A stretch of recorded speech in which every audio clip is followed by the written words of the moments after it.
6 fakta kebakaran tangki kilang Pertamina Cilacap, warga dievakuasi hingga dugaan penyebab kebakaran. Salah satu tangki di kilang Pertamina Cilacap, Jawa Tengah, terbakar pada Sabtu, tanggal 13 November tahun 2021, malam. Berikut fakta-fakta kebakaran tangki di kilang Pertamina Cilacap dikutip dari berbagai sumber. 1. Metode pemadaman. Direktur PT Kilang Pertamina Internasional, KPI, Joko Priyono mengatakan, pemadaman api dilakukan dengan metode offensive firefighting.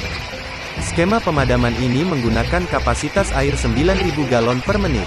Adapun bahan pemadaman adalah campuran air dan foam, busa. Pemadaman dilakukan selama 3 jam, ujar Joko dalam wawancara dengan Kompas TV. Setelah itu, menurut Joko, pemadaman dilanjutkan dengan metode pendingin terbakar.